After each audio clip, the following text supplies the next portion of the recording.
call of commissioners. When I call your name, please confirm that you are present. Commissioner James Alisi. Present. Commissioner David Oleski. Here. Commissioner John Majori. Here. Commissioner Chenna Bright. Here. Commissioner Denise Sheehan. Here. Thank you. Before we turn to the regular agenda, do any commissioners wish to recuse from voting on items 201 or 302? Commissioner Alisi. No. Thank you. Commissioner Valesky. No. Thank you. Commissioner Majori. No. Thank you. Commissioner Bright. No. Thank you. And Commissioner Sheehan. Yes, I am recusing from item 302. Thank you. Noted. You are recusing from item 302. We'll now commence the regular agenda. Our first item for discussion, and what we'll do for the regular agenda, we have several information items today. We'll do those items one after the other, and commission discussion will happen at the conclusion of the four. The first item, item 101, case 24-G-0145, which is the 2023 Pipeline Safety Performance Measures Report. It'll be presented today by Jeffrey Klein. Kevin Spicer and Michael Passanella are available for questions. Jeffrey, please begin. Good morning, Chair, Commissioners. My name is Jeffrey Klein. I am a utility supervisor with the Office of Energy System Planning and Performance Pipeline Safety Section. Case 24G-0145 is the 2023 Pipeline Safety Performance Measures Report and is for information only. The measures taken up in this report were the result of collaborative efforts beginning in the 1990s between New York's 11 major gas distribution companies, or LDCs for short, and the Department of Public Service. This report examines the results of the LDC's performance in specific safety areas that include damage prevention, emergency response, and leak management for calendar year 2023, as well as the results of staff's audits and investigation that verify compliance with the minimum pipeline safety regulations for the calendar year 2022. Overall, the data indicates that the performance has substantially improved for the LDCs across the state over the 21-year period that staff has been reporting performance to the Commission. Next slide, please.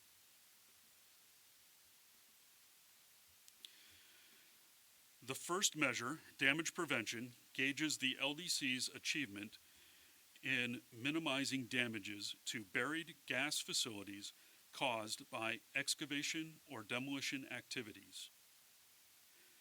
The damage prevention measure is broken down into four categories: damages due to 1. Mismarks, or the inaccurate marking by the LDC of its affected underground facilities; 2. The LDC and its contractor error; 3. Third-party excavation error; and 4. No calls or failure of an excavator to provide notice of intent to excavate to the one-call notification system. 2 of the 4 measures showed improvement as follows. Mismark damages went from 0.4 per 1,000 one-call tickets in 2022 to 0.39 in 2023, or a 2.5% improvement. The LDCs and their contractors' damages went from 0.07 in 2022 to 0.06 in 2023, or a 14.3% improvement. 2 of the 4 measures showed decline in performance as follows. Third-party damages went from 0.89 in 2022 to 0.92 in 2023, or a 3.4% decline. The no-call damages went from 0.34 in 2022 to 0.36 in 2023, or 5.9% decline. The data also showed a decrease in the number of one-call tickets of 4%, or 31,755 fewer tickets, a decrease in the total number of damages going from 1,359 in 2022 to 1,326 in 2023. This resulted in a decline of performance for the total damage rate going from 1.7 in 2022 to 1.73 in 2023. Next slide, please. The second measure, emergency response, reflects on the LDC's ability to respond promptly to the reports of leak, odor, or emergency notifications by examining the percentage of reports that were responded to within 3 response time intervals. The percentages and the intervals are as follows. Respond to 75% of the emergency reports within 30 minutes. Respond to 90% within 45 minutes. And respond to 95% within 60 minutes. In 2023, the LDC's performance for each of the emergency response intervals slightly improved compared to 2022, all within a 0.4% range, and with each interval exceeding the established minimum percentages. In general, the LDCs have continued to use technology such as GPS to quickly identify the most appropriate employee to respond to the leak, odor, or emergency reports, and have continued to place or add personnel in certain geographical areas during times of the day that have historically high volumes of emergency notifications. The data over a 5-year period from 2019 to 2023 showed that the LDC operators continue to improve their performance in this category. In addition, the Commission has begun to incorporate incentives or positive revenue adjustments within LDC's respective rate proceedings to encourage further improvements. Next slide, please. The third measure, leak management, examines the LDC's performance related to their leak inventories. In addition to evaluation of the leaks discovered and repaired. Potentially hazardous leaks include any leak that requires repair pursuant to Title 16 New York Code Rules and Regulations, Part 255, for a Type 1, 2A, and 2 leaks. Type 3 leaks do not currently have prescribed repair time frames and are, by definition, considered non-hazardous. Pursuant to Part 255, Type 3 leaks require reevaluation during the next required leakage survey or annually, whichever is sooner, to ensure that a public safety concern has not developed. While Type 3 leaks are not expected to become a safety concern, LDCs continue to eliminate these leaks on their system because it reduces lost gas, maintenance cost, the total number of emergency reports, methane emissions, and any potential dampening effect of the persistent odor has on the public and public awareness efforts. For leaks requiring repair, the end of the calendar year generally coincides with the beginning of the frost season. During this time frame, there is a greater chance of gas migration into a building because the gas cannot vent as readily through the soil to atmosphere due to the impermeability blanket of frost. In general, LDCs have demonstrated improvement in these measures over the past several years. The total year-end leak backlog improved by 17.5% from the previous calendar year, a reduction of 1,176 leaks. The repairable year-end leak backlog improved by 31.8%, or 14 fewer leaks. The total number of leaks discovered decreased by 7.9%, or 1,049 fewer leaks. And the total number of leaks repaired increased by 0.9%, or 143 leaks. As seen in this graph, National Grid Long Island and National Grid New York continue to be outliers in this category, even though they have improved from previous calendar years. National Grid Long Island's and New York's improvements were 17% and 8.7% respectively. When comparing 2023 to 2022, this resulted in a total of 938 fewer leaks in 2023.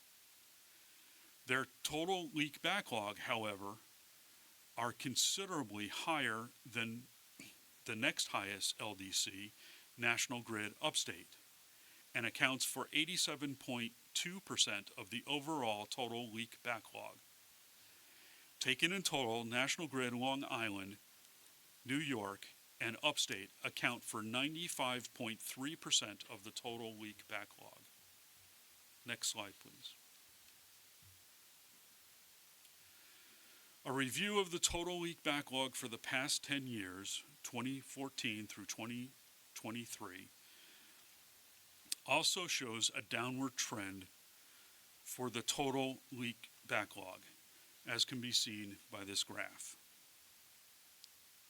When combining LDC's damage prevention and leak management efforts with that of their respective leak-prone pipe removal programs, a net positive effect on the respective gas system are realized. Next slide, please. Fourth measure, staff indication of non-compliance through annual audit activity. Staff evaluates on their compliance with the Commission's minimum pipeline safety regulations. Each year, staff conducts statistically based audits and investigation of the LDCs to determine their respective compliance with the gas safety regulations. Each non-compliance identified by staff represents an area where the LDC failed to meet these minimum requirements as prescribed. The data reported varies greatly from year to year, which is due in part to staff's audit cycle. Staff conducts these audits and investigations of the pipeline safety regulations on varying frequencies, determined by the risk each individual regulation poses to the public. Staff identified the regulations as high risk, in which case an audit is conducted annually, or as other risk, which staff evaluates on a 2, 3, 4, or 5-year frequency, not to exceed 5 years. Additionally, because of the timing of staff's audits and required LDC responses to them, this measure looks at calendar year 2022 as opposed to the other measures which look at calendar year 2023. In 2022, staff identified non-compliance in all 11 of the major LDC's operating service territories. A review of the number of non-compliance incurred by the LDCs in 2022 showed that the number of non-compliance increased for 8 of the LDCs, while the other 3 LDCs experienced decreases. For those LDC operators that showed an increase in the number of non-compliances, they were primarily attributed to problems experienced during the transition to electric records from paper records, inspections that were not completed during the COVID pandemic because of exposure risk to the public and or to the LDC personnel, and the LDC's misunderstanding or misinterpretation of the safety regulations. After identifying and bringing these issues to the LDC's attention, LDCs have developed and implemented remediation plans, including, but not limited to, retraining their employees and revising documentation used to record inspections so that all the required steps are prescribed. Regardless of the efforts thus far, the goal of each LDC should remain complete elimination of all noncompliance with the pipeline safety regulations. Next slide. As LDCs continue their outreach and education efforts to the excavator community, as well as the public, adopt better practices in responding to leak, odor, and emergency reports, work to remove leak-prone infrastructure, and as quality assurance and quality control programs continue to mature, staff expects further performance improvements will occur. Thank you, Chair, Commissioners.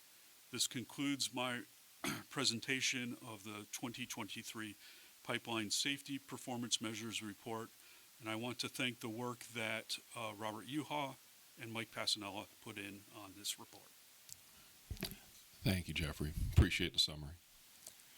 We're now going to move on to our second information item of the day.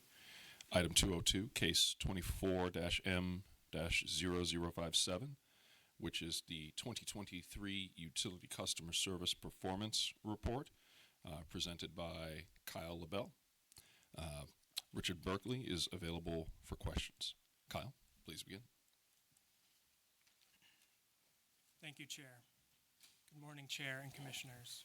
Kyle, can you please move the microphone closer? Thank you.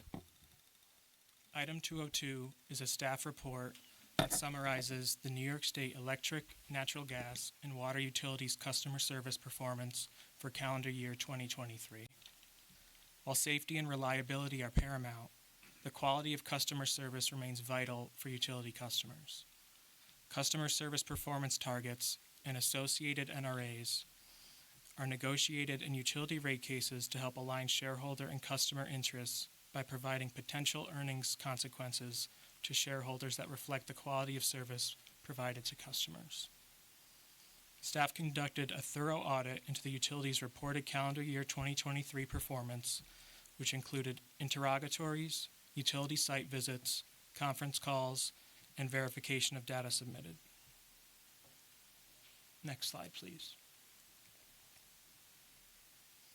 Staff confirmed that Central Hudson, NYSEG, and RG&E failed to meet the targets for all of their respective metrics in calendar year 2023. Liberty St. Lawrence Gas and Niagara Mohawk missed their customer satisfaction targets, and the remaining utilities met or exceeded the performance standards established within their individual rate plans. Total negative revenue adjustments incurred in calendar year 2023 equal about $23.5 million. Next, I will provide an overview of the performance metrics, review utility performance, and summarize negative revenue adjustments incurred by the utilities in calendar year 2023. The utilities are required by the Commission to file monthly, quarterly, and annual customer service reports, allowing staff to track performance and identify trends that are to be addressed in rate case proceedings. The reports contain customer service measures such as call answer rate, survey-based measures of customer satisfaction, PSC complaint rate, the rate of appointments kept, adjusted bills, estimated bills, and residential collections measures. Several utility rate plans contain language that a utility may incur a positive revenue adjustment for its performance in reducing the levels of residential service terminations, uncollectible expense, and/or arrearages each year under the residential collections mechanism. However, the COVID-19 pandemic and related moratoria on service terminations greatly impacted measures associated with utility collection activity. These incentive mechanisms continue to be paused. Next slide. The call answer rate, customer satisfaction survey, and PSC complaint rate are typically the metrics used to measure performance at most large utilities. Additional utility-specific metrics have been established to address service quality issues. This slide depicts the large utilities' call answer rate targets and their actual performance. As you can see, Con Edison, Kedley, Kedney, Niagara Mohawk, and Orange and Rockland exceeded their targets in calendar year 2023. Central Hudson, NYSEG, and RG&E fell short of their targets, incurring NRAs. Next slide. This slide depicts the utility's customer satisfaction targets and their actual performance. As you can see, Central Hudson, Liberty St. Lawrence Gas, Niagara Mohawk, NYSEG, and RG&E failed to meet their survey target and incurred an NRA. The remaining utilities met their customer satisfaction targets. Next slide.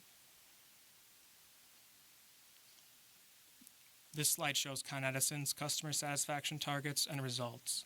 Con Edison's customer satisfaction surveys are scored on a 5-point scale. Con Edison exceeded the satisfaction targets for their emergency and non-emergency interaction surveys. Next slide. This slide depicts the PSC complaint rate targets for both large and small utilities and their actual performance.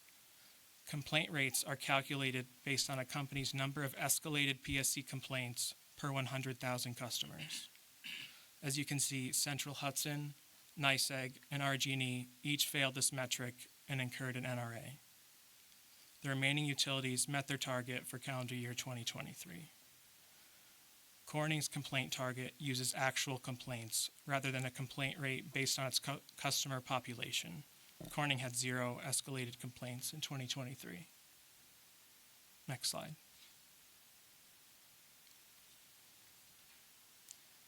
This slide summarizes all customer service related NRAs incurred in calendar year 2023.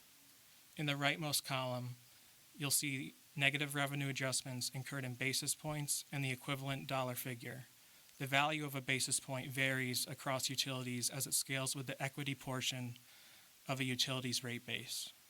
Central Hudson failed its call answer rate, customer satisfaction survey, and PSC complaint rate, which resulted in a combined NRA of 28 basis points, or about $3.8 million.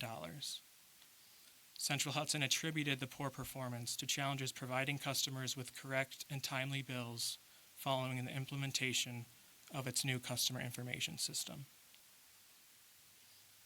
Liberty St. Lawrence Gas failed to meet its customer satisfaction survey target and will be assessed an NRA of 15 basis points, or about $39,000. Niagara Mohawk failed to meet its small and medium commercial and industrial customer satisfaction survey target, resulting in an NRA of 3 basis points, or about $1.2 million. Niagara Mohawk attributed the miss to dissatisfaction with high bills, billing and payment issues, delays in connecting gas and electric services, and frequent outages. NYSEG and RG&E failed to meet their call answer rate, customer satisfaction survey, percent of estimated bills, and PSC complaint rate targets, resulting in NRAs of $11.4 million and $7.1 million respectively. NYSEG and RG&E attributed their underperformance to the COVID-19 pandemic and macroeconomic challenges that led to increases in estimated bills, which they stated had a cascading effect across their customer service metrics. The customer service performance indicators currently in place at the utilities in New York State establish standards for performance, and put significant amounts of shareholder earnings at risk for non-performance. These mechanisms implemented by the Commission, coupled with staff's ongoing monitoring and auditing efforts, appear to have been effective in encouraging some of the utilities to make customer service a priority. However, other utilities experienced significant challenges in 2023. Staff continues to focus its efforts on reviewing service quality metrics for the utilities that have missed their targets in 2023 to ensure these metrics and incentives will be approved upon in the future. Through the rate case process, staff will continue to advocate for stronger performance-based rate-making strategies relating to customer service as alternatives to traditional cost of service regulation. Staff will also continue to monitor utility customer service quality to ensure the fair and appropriate treatment of utility customers across the state. Next slide, please. This completes my presentation on the Customer Service Performance Report for calendar year 2023. Staff is available for questions. Thank you. Thank you very much, Kyle. And great job your first time out. Now we'll move to our next item. Our third item for today is item 301, case 24-E-0238, which is the 2023 Electric Safety Standards Performance Report. It'll be presented by Philippos Philip. Jason Pawsey and Tammy Mitchell are available for questions. Philippos, please begin. Thank you. Good morning, Chair and Commissioners. Today I will be providing an overview of the electric safety standards and the utilities compliance for 2023. This presentation is for information only. Next slide, please. I will start with some background information on the electric safety standards. This will be followed by a review of the data submitted by the utilities in their annual reports. 2023 marked the 19th year of the electric safety standards, or the 4th year of the 4th five-year cycle. Next slide, please. On January 16, 2004, Jody Lane was electrocuted in Manhattan after coming into contact with a service box owned by Consolidated Edison Company of New York. Con Edison's and department staff's investigation of this tragic incident revealed that a shunt cable in the service box was not properly insulated and that a Con Edison employee did not follow specified company procedures when he sealed the end of the cable the prior year. The cable came into contact with the metal housing of the service box, thereby electrifying the box. On July 30, 2004, the Commission issued an order directing all electric utilities that own transmission or distribution facilities and are subject to the jurisdiction of the Commission seeking comments on a draft proposal to enhance efforts to safeguard the public from stray voltage. Next slide, please.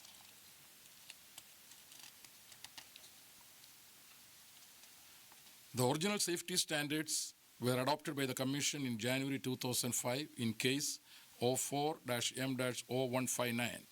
The standards included stray voltage testing and visual inspection of electric facilities on an annual basis, and the adoption of the National Electric Safety Code, or NESC, as the minimum standard for utility construction, maintenance, and operation. The overall goal of the electric safety standards is to safeguard the public from exposure to stray voltage and to identify and mitigate any potentially harmful condition before safety hazards and/or reliability deficiencies develop. The safety standards have been modified by the Commission on multiple occasions to incorporate additional requirements such as mobile stray voltage testing, the tracking of temporary repairs, an independent quality assurance program, and the ability to adopt an asset management approach for underground facility inspections. Next slide, please.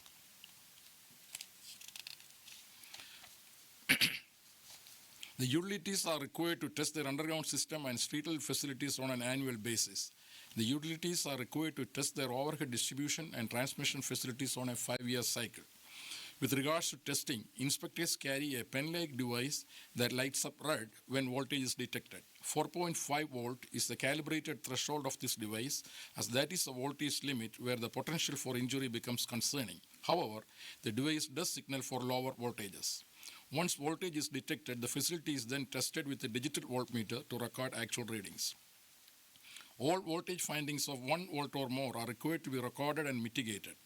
All but two findings on National Grid's overhead facilities were mitigated at the time of their report. National Grid has made the area around these findings safe and is pending permanent repairs. In total, there were only 178 voltage findings for manual stray voltage testings of 1 volt or more, or approximately 0.02% of the roughly 1,156,120 facilities tested in 2023. This graph shows the historical findings for manual stray voltage testing going back 5 years. The blue section shows the findings between 1 and 4.4 volts, and the red section shows the findings that are 4.5 volts and greater. The 2023 total number of stray voltage test findings saw an increase at the 1 to 4.4 volt level and a slight increase in the 4.5 volt and greater level. This is mainly attributed to an increase in findings on Central Hudson's street lights and overhead distribution facilities. Street lights continue to be the largest facilities grouping with the stray voltage finding. For example, in 2023, out of the 178 findings, street lights accounted for 98 of those findings. As part of the electric safety standards, the utilities are required to test all publicly accessible streetlights regardless of ownership. If an issue is found with a streetlight that the utility does not own, that utility is required to make the condition safe. It is ultimately the responsibility of the municipality that owns the streetlight to make the necessary repairs. Next slide, please. For mobile stray voltage testing, per commission order, 12 mobile surveys are required in New York City, 2 in Buffalo, 1 each in Yonkers, White Plains, New Rochelle, Albany, Niagara Falls, and Rochester every year. The upstate locations were selected due to their population density, which is 50,000 plus. Again, any voltage findings of 1 volt or more is reported and mitigated. All but 187 findings in National Grid's service territory were mitigated at the time of the report. All of these findings were identified under the streetlights/traffic signals and miscellaneous facilities categories. National Grid has made the area around these findings safe and is pending permanent repairs. In 2023, there were 8,925 voltage findings in the 3 utility service territories where the mobile stray voltage testing is required, which is up from 8,405 findings in 2022. This is approximately 0.55% of the approximately 1,621,580 structures scanned by the utilities' mobile stray voltage programs. This graph presents the total number of stray voltage findings across the state using mobile testing units for the last 5 years. Blue represents Con Edison's findings, red represents National Grid, and green represents Rochester Gas and Electric. The increase in Con Edison's findings primarily consists of low voltage findings, with a majority of the increase being seen in the non-utility facilities categories, which includes facilities such as gates, fences, awnings, and fire hydrants. Based on discussions with Con Edison, the company expects to see the 10-year downward trend to continue. Next slide, please. Per the electric safety standards, the utilities are required to complete visual inspection on 20% of their facilities each year, so that 100% of a utility's transmission and distribution facilities will be inspected at least once every 5 years. 2023 was the 4th year of the 4th full cycle of the inspection program. All utilities have completed approximately 80% inspection of assets in compliance with the standards. This graph shows the historical deficiencies found during electric facility inspections broken down by deficiency level going back 5 years. The red section show level 1 deficiencies found, the orange section show level 2 deficiencies found, and the blue section show level 3 deficiencies found. A level 1 deficiency is an actual or imminent safety hazard to the public or poses a serious and immediate threat to the delivery of power. Critical safety hazards present at the time of the inspection shall be guarded until the hazard is mitigated. These deficiencies are to be repaired as soon as possible, but not longer than 1 week after discovery. A level 2 deficiency is likely to fail prior to the next inspection cycle and represents a threat to the safety and or reliability should a failure occur prior to repair. These deficiencies are to be repaired within 1 year of discovery. A level 3 deficiency does not present immediate safety or operational concerns and would likely have a minimum impact on the safe and reliable delivery of power if it fails prior to the repair. These deficiencies are to be repaired within 3 years of discovery. For inspections, 2023 saw an increase in overall deficiencies found by the electric utilities with a total of approximately 77,000 deficiencies found. That is a 31% increase compared to the approximately 59,000 found in 2022.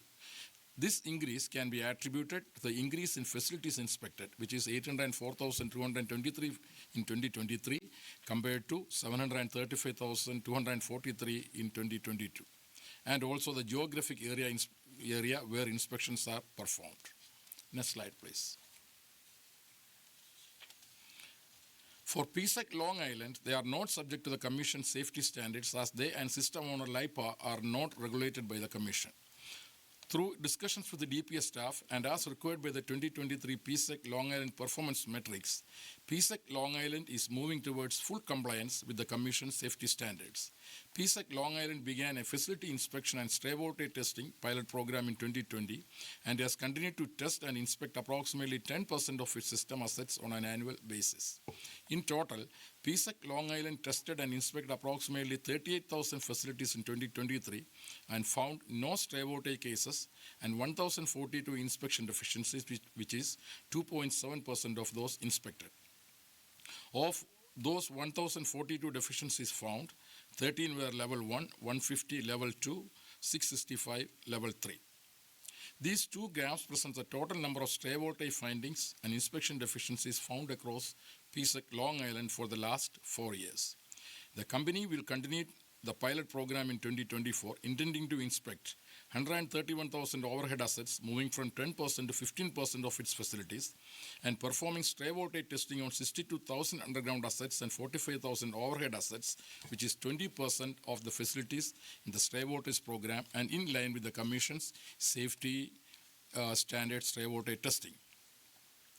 Due to budgetary constraints for the inspection program, the PSEC Long Island's target to fully comply with the safety standards requirement will not be met for facility inspections in 2024. However, staff acknowledges that the funding level approved and provided to PSEC Long Island for this effort for 2024 will bring its testing and inspection efforts much closer to full compliance with the safety standards and is a significant improvement over the prior year's pilot program efforts, and urges LIPA and PSEC Long Island to continue their collaborative effort with the aim to fully comply with the electric safety standards in 2025. Next slide, please. In summary, the New York utilities have met and complied with the requirements of the Commission's electric safety standards for 2023. That completes my presentation. Thank you, and I can now answer any questions. Thank you, Philippos.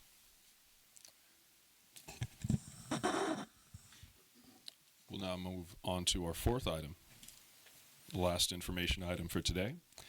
Item 301, case 24-E-0140, which is the 2023 Electric Reliability Performance Report. It'll be presented today by Patrick Blake. Aphrodita Barty and Kevin Wisely are available for questions. Patrick, please begin. Good morning, Chair Christian and Commissioners.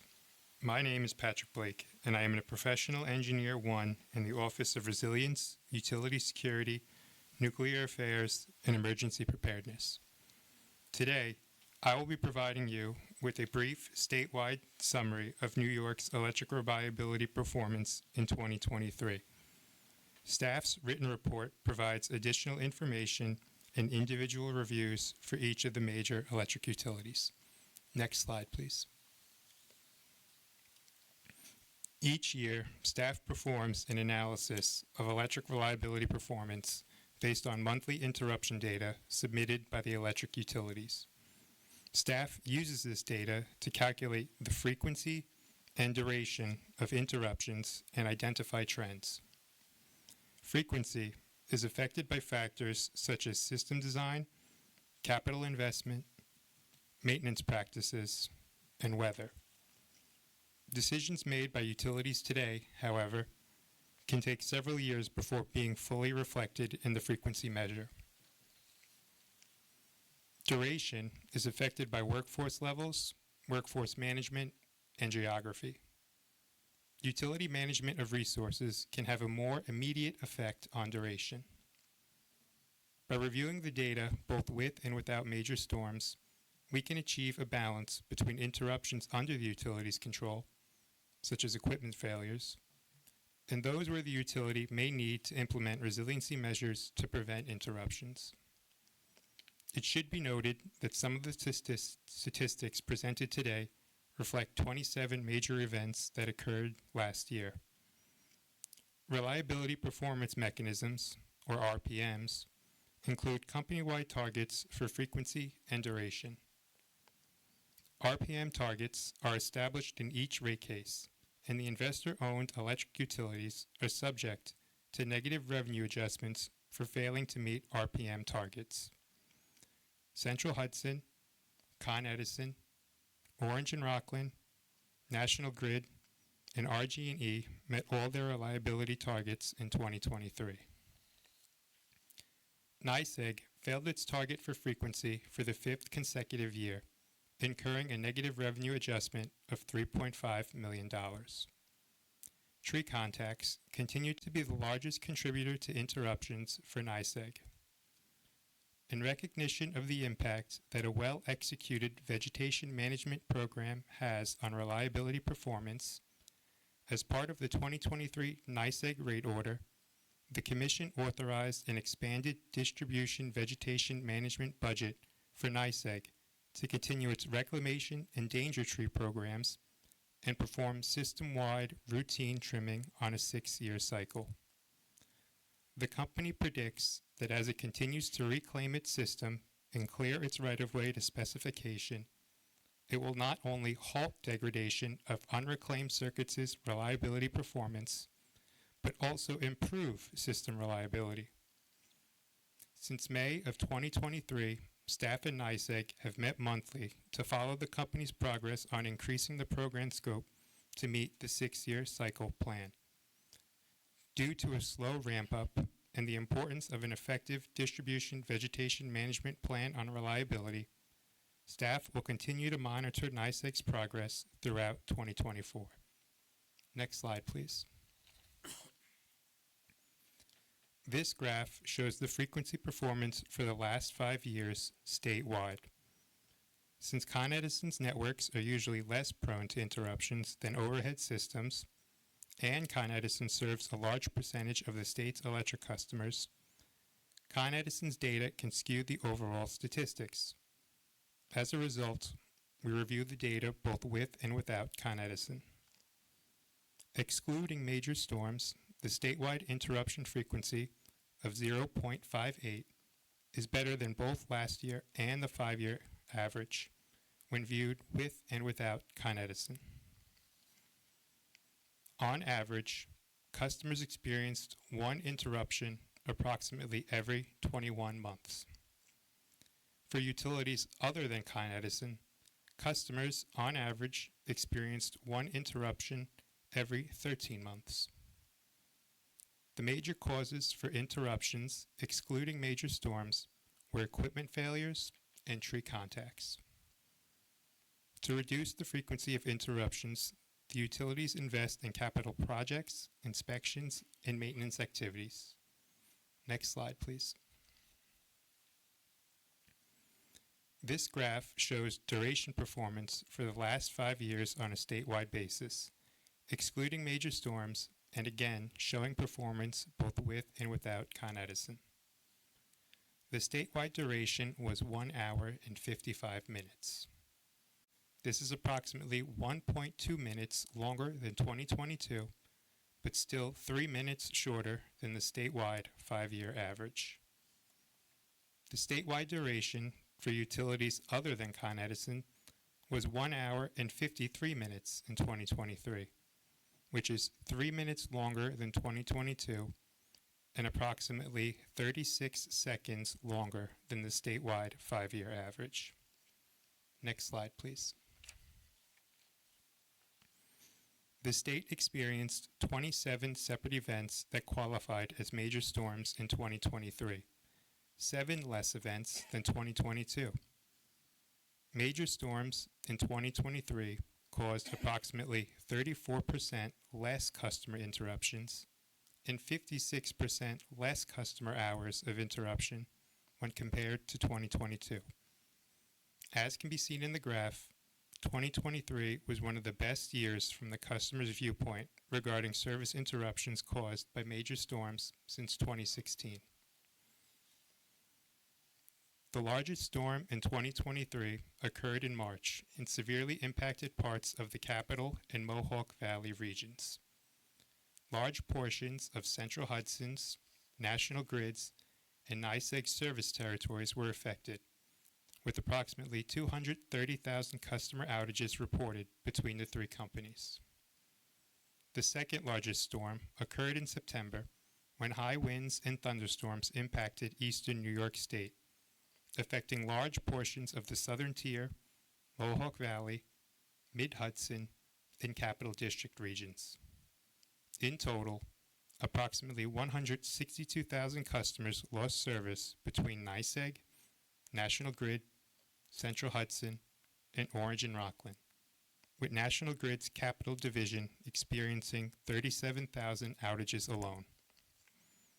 The third largest storm occurred in February when the remnants of Winter Storm Olive tracked through the Finger Lakes and central New York regions. The storm had the greatest impact in NYSEG's Lancaster division, with approximately 92,000 customers interrupted.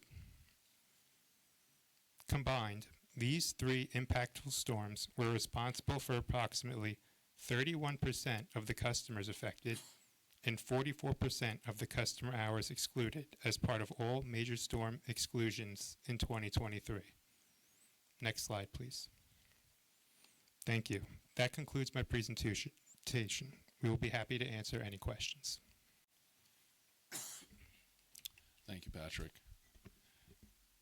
You know, in hearing the various points presented, you know, I look at these reports as part of a continuous improvement process. You can't change what you can't measure, and here we are at the Commission, DPS, measuring the various things that we need to track the performance of the system and ensure reliability and safety are paramount. So I'm encouraged where I'm seeing progress. It's good to see improvements year over year. It's also good to see areas where we can do even better, and look forward to working with each of you on achieving new heights in the coming years. Thank you for your presentations. Commissioner Alisi. Thank you. We benefit immensely from all of these reports collectively. A lot of work goes into it, and I appreciate the effort on everybody. That's all my comments for today. Thank you. Commissioner Valesky. Thank you, Mr. Chairman. I want to thank all of the presenters and the teams that each of you represent here in putting these presentations together. They're incredibly important and helpful, and from my perspective, just because they are not voting items that come before us does not make them any less important, I think, in terms of the work and the mission of the department. I just had one question, I guess, Patrick, would be for you or perhaps for Kevin Wisely, who is here. I noticed today, as I'm sure we all did, as the heat and the humidity continues, that we have forecasts for storms across the state, potentially severe storms, as the day goes on. Could one of you just explain the definition of what qualifies as a major storm? And Patrick, you indicated we had 27 events in 2023, which were 7 less than 2022. So what is actually the definition of a major storm?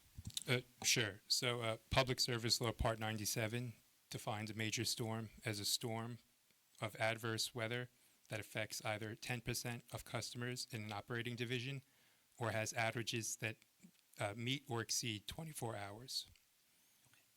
Okay, thank you very much, and certainly here's hoping that today will not qualify based on that definition. Thank you very much for all of your presentations. Thank you. Commissioner Majori. Thank you. I appreciate the very thorough presentations. I don't have any specific questions, but I will point out that I use these presentations in developing questions for voting items such as a rate case, for instance. So I appreciate the value of the presentations that were done today, and I want to thank you for your thoroughness and the clarity of the presentation. I'm repeating myself. So thank you very much, and I don't have any additional questions. Thank you. Commissioner Bryant. Thank you so much for all of this, such thorough information. It's extremely illuminating. Like Commissioner Majori said, it's good to have this information for future decisions as well. And I'm wondering, or future considerations as well. I do have one quick question on the customer service performance report. I feel like the other reports have a view of a couple different years, like some you can look at 5 years, and I'm wondering if we do that also for the customer service outlook to sort of see what happened 3 years ago, if that's something that we also do. Just curious. Commissioner, if Hi. I may. Yes. We don't do that normally, but we would be happy to add that in the future. Okay. Thank you. That was really my only. Oh, actually, one more thing. I'm wondering. This is still for the customer service report. There were previous reports and there were recommendations in the appendices. And I'm wondering if we'll do that again for this report, that there will be sort of recommendations for the utilities to take. Yes, we always provide the utilities with recommendations on how to improve their performance. Those more frequently come in rate cases, and thanks to my colleague who reminded me that we present multiple years of these concerns in the process of rate cases, usually in testimony. Perfect. Which is in part why we don't present them here. Perfect. Thank you so much. And thank you so much for all the information. Very, very helpful. Thank you. And Commissioner Sheehan. Thank you, Chair. I also want to just echo everybody's thanks for the reports. It clearly highlights all of the work that you're all doing. I have more of a general comment. I think, as the chair mentioned, you can't manage what you don't measure, so this is important for us. The one thing that I'm struck by through these presentations in particular is, the earnings adjustment mechanism concept, which was born out of the REV process, now 10 years ago, kicked off 10 years ago. But I think what these reports really highlight in terms of both the negative revenue adjustments, the reliability performance mechanisms, is the importance of these EAMs in the rate-making process. So I really just want to continue to encourage the inclusion of those in future rate cases. And, through the rate cases, I encourage staff to continue to incorporate strong performance-based rate-making strategies as alternatives to traditional cost of service regulation. I think we'll see later today why some of those are really critically important. I also encourage staff to continue to monitor utility performance quality to ensure fair and appropriate treatment of utility customers across the state. One thing that I'd also just encourage, and it's sort of along the lines of Commissioner Bright's comment, is to really start to examine whether these metrics and these performance mechanisms are producing the results we want, and if we need to refine them. Are we really driving, are they helping to drive the performance we want to see? So thank you again for all the presentations. Thank you. And with that, thank you, staff. Thank you, commissioners. We'll now move on to the voting items on our agenda today. Our fifth item, our first voting item, will be item 201, case 22-M-0645.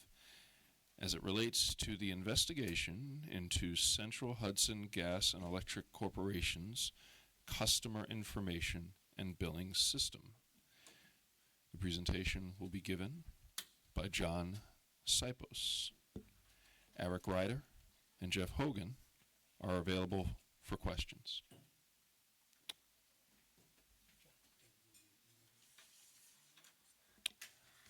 John, when you're ready, feel free to begin.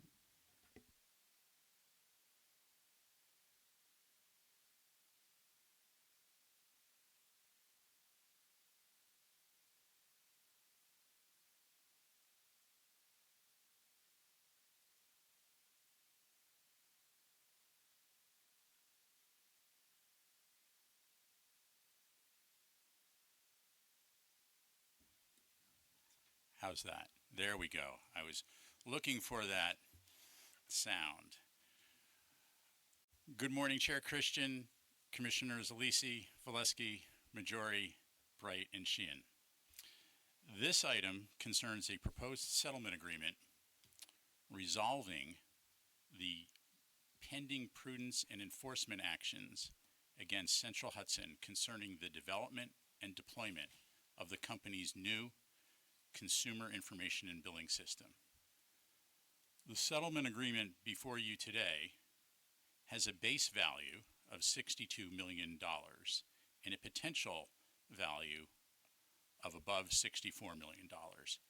And it requires, among other things, that the company implement recommendations provided by an independent monitor and also to shift to monthly meter readings by October 31st of this year.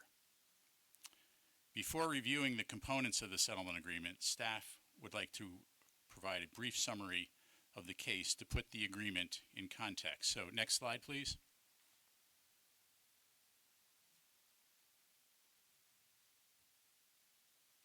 There we go. So as we probably all know, in September 2021, Central Hudson deployed a new customer information and billing system to replace its aging legacy billing system. And the go-live date for that system deployment, known as the SAP system, was September 1, 2021. The company and the new system encountered numerous problems following the implementation and deployment of the system. Customers complained to the company, to elected officials, and to the Department of Public Service Office of Consumer Services, and the complaints continued and increased in 2022. During this period, DPS staff actively monitored the situation, and in meetings and communications with the department, the company stated that it would soon fix the issues. As time went on, however, the complaints continued, and as noted, they increased in 2022. On April 5, 2022, the Office of Investigations and Enforcement commenced an investigation into the causes of the complaints and the complications related to the billing system. The investigation began with a preservation directive, and OIE staff and DPS staff reviewed company information and communications in a thorough manner. At the December 2022 Commission session, OIE released and issued a detailed 60-page investigation report detailing its review and identified apparent system deployment, development, and regulatory failures, and recommended the initiation of a prudence and an enforcement proceeding. That report, among other things, noted problems and challenges caused by the company's practice of estimating usage every other month instead of conducting actual meter reads on a monthly basis. At that same session in December 2022, the Commission issued an order to show cause and directed Central Hudson to respond to the OIE investigation report and to file a proposed plan regarding the feasibility of shifting to a monthly meter reading program. Next slide, please. In January 2023, Central Hudson docketed, in this case, its response to the Commission's order to show cause. The company's filing acknowledged the billing system problems, and it apologized to customers. The company, however, also did dispute the allegations of imprudent actions and apparent violations that were set out in the OIE report and the order to show cause. Thereafter, OIE continued its investigation and analysis of the company's performance, and on July 27, 2023, 11 months ago, DPS and Central Hudson entered into an interim agreement which required the company to subject itself to an evaluation by an independent third-party monitor, which turned out to be PA Consulting. The company also filed an accelerated monthly meter reading plan at that time, which called for completion of the action, that is the shift to monthly meter reading, by December 31st, 2024. And the Commission approved the terms of the interim agreement at its August 2023 session. As part of the interim agreement, the company initiated a pilot program to shift to monthly meter reading in certain areas in its service territories and to test that system in an incremental manner. And we're prepared to provide some more detail on that as part of this presentation. On March 1st, 2024, the independent monitor provided its report to DPS staff, and the monitor discussed its evaluation of Central Hudson's system and reported that Central Hudson has resolved critical billing issues and reached a stable state. The monitor also reported that the company could, in the future, face some foundational issues which should be addressed through strategic changes and personnel enhancements. The monitor further stated that moving to monthly meter reads should alleviate customer frustration and concerns about estimates and potential inaccuracies, and that it makes sense for Central Hudson to expand from its pilot monthly meter read program and proceed with broader deployment of monthly meter reads. It also recommended that the company monitor this process, and I think Commissioner Sheehan has pointed out the importance of monitoring in her comments earlier this morning. Next slide, please. Shortly thereafter, in a separate proceeding, on March 15, 2024, the Commission approved an implementation plan resulting from the 2023 Operations and Management Audit Report of Central Hudson, and that's in case 21M0541. In that case, the underlying audit report, this time by Overland Consulting, recommended that the company shift to monthly meter reading to better determine actual monthly consumption and align the system with energy prices, align the consumption information with current energy prices. So, next slide, please. This is the summary of the agreement. Turning to the agreement, we have summarized its various components and related financial impacts to the company in the chart here. And as noted, the overall potential value is $64.54 million, with a base value of $62.59 million. First off, the company has agreed that it will not seek recovery from ratepayers for the costs associated with remedying the billing system issues and for implementing the recommendations provided by the third-party independent monitor. This aspect accounts for $35.31 million. Second, the company has agreed not to contest $8.75 million in negative revenue adjustments, or NRAs, and this is for the period 2021 through 2023, and that is, it includes the time from the go live to the end of last year. Third, the company has acknowledged that it has absorbed $8.21 million in back billing credits, and this is associated with instances where the company was simply too late in getting its bills out, in sending its bills out, and given the lateness, it could not recover the charges from the customers. In short, this resulted in a benefit or a credit to customers and a cost or a charge to the company and its shareholders.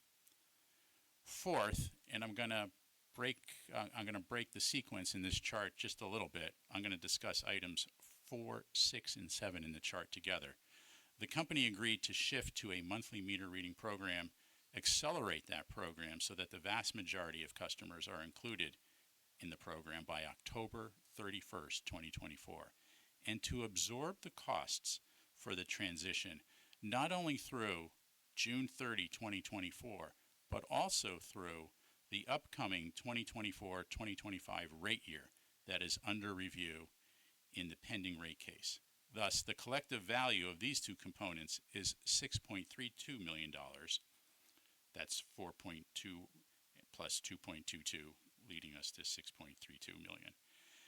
That $6.3 million benefit flows to customers, and it is a $6.3 million cost to the company that the company is absorbing. Moreover, beyond the dollar value, the shift to monthly meter reads will bring better transparency, accountability, and timeliness to the billing system so that it can perform one of its core intended functions of timely communicating consumption and cost information to customers. Related to this transition to monthly meter reads, and as an incentive to complete the transition in a prompt manner, the company has also agreed to pay $500,000 per month to a customer benefit fund if the company does not complete this transition by the end of October 2024, with a maximum payment capped at $2 million. Thus, the total potential financial value of the meter reading components of the agreement is upwards of $8.32 million. Now I'm going to hop back to item 5 on this chart. The company has also agreed, separate and apart from everything discussed above, has agreed to establish a customer benefit fund in the amount of $4 million that the Public Service Commission can use as it determines appropriate and in the public interest of Central Hudson ratepayers at a future occasion. The settlement agreement provides that the cost components summarized here are from the company and its shareholders and not recoverable from the company's ratepayers. Staff recommends that the Commission approve the settlement agreement as consistent with the public interest. The settlement agreement provides for system improvements as well as substantial financial value and benefit to ratepayers. Regarding the shift to monthly meter reading, the company, the independent monitor in 2024, the outside auditor in 2023, and DPS staff have all identified a lack of regular monthly meter reading as a root cause or a contributing factor for many of the customer service and billing issues that arose in late 2021 and continued into 2022 and 2023. The actions taken by DPS and the Commission to date have set Central Hudson on a course of reading meters every month, and the settlement agreement before you would continue that course. Another factor here, we've touched on it already, the company shareholders will pay the expenses, not ratepayers. If we could go to the next slide, please. I'd just like to add some notes. The settlement agreement here does not resolve individual customer billing complaints. This settlement agreement concerns prudence and enforcement matters. So Central Hudson remains obligated to respond to those complaints, to explain the details, and to participate in the established consumer complaint resolution process before the DPS Office of Consumer Services. Those individual complaints continue to be reviewed and to make their way through the individual complaint resolution process. In conclusion, I would like to extend my sincere thanks to Debbie Evans, and Jeff Hogan in the Office of Accounting, Audits, and Finance, to Eric Ryder and the Office of Consumer Services, and especially to David Rossi in the Office of Investigations and Enforcement. They are a credit to the Department of Public Service. That concludes my presentation. Staff is available for questions. Thank you. Thank you. This has been a long time coming. And thinking back about the process taken to get to this point, I think it's important to highlight a few things you stated in your presentation. You know, when this issue began shortly after the rollout in September 2021, and we started receiving notifications that there were problems, our first effort was not necessarily to assign blame, but it was to address the problems. And we did that in multiple ways, through the management audit you cited, through the independent monitor that we ultimately brought on board at expense of Central Hudson, and ultimately through identifying the various issues that created this problem, the core of which you've accurately pointed out, is the estimated billing that was provided on the bi-monthly billing approach. And in identifying that root cause, we found a way to address this issue. And I'm grateful for that, and I'm happy, and I'm pleased with the direction we've taken. And you said this earlier as well, the important thing about a utility is its ability to communicate to customers. In fact, the utility bill is the way utilities communicate with their customers. And this experience and Central Hudson's failure to do this effectively, I think it's safe to say a lot of people have lost faith and confidence in their utility, which is unfortunate. Utility is a key member of the community. They're a partner. And through this action, I'm hoping that we can begin the process of rebuilding that trust, that relationship, restoring that faith, and having that partnership to what it should be, a healthy relationship where an individual can trust what they're going to receive. Now,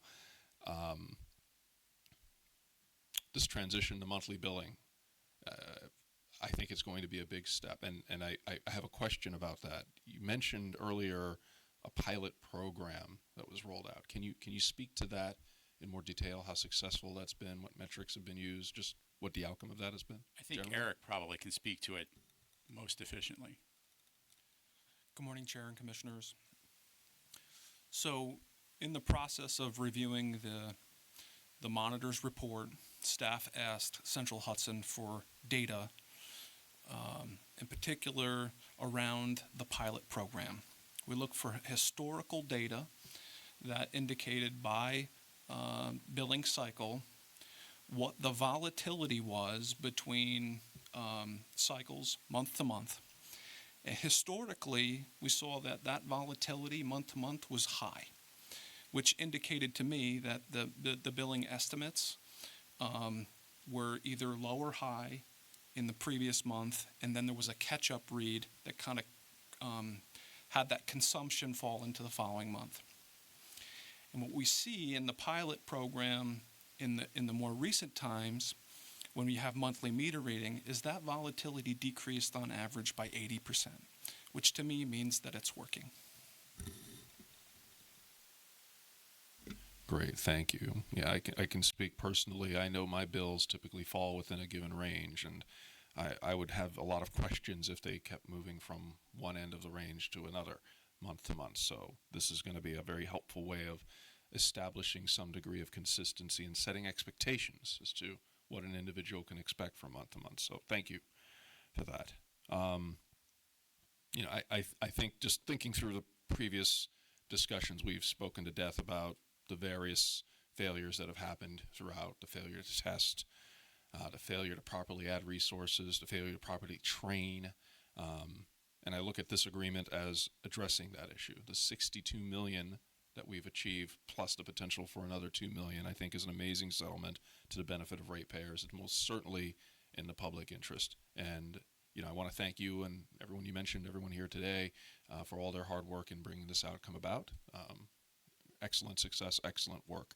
And my hope is this will continue to motivate Central Hudson to provide customers with the service they expect. And on that note, should issues like this continue, do we have the opportunity to take additional actions? Should we find that the remedies are not being addressed in a timely manner, beyond the $2 million that you identified in the settlement? So the short answer is yes, we do have the ability to take further action. And I would also note on that subject that the independent monitor's report is part of the settlement agreement, and that independent monitor report includes recommendations.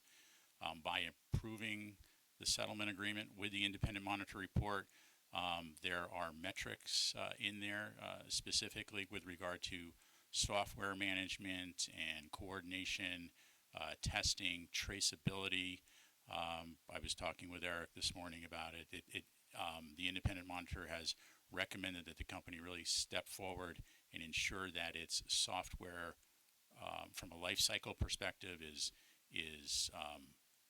really maintained, to industry standards, and traceability is an important issue there, and that there is a clear repository and control over the software items. So that's a little, that may be a little too much detail on software, and actually my answer would go even beyond that. If there continue to be problems, I think the Office of Consumer Services and accounting and finance, and the other offices here, including OIE, stand ready to really watch and actively monitor what is going on here.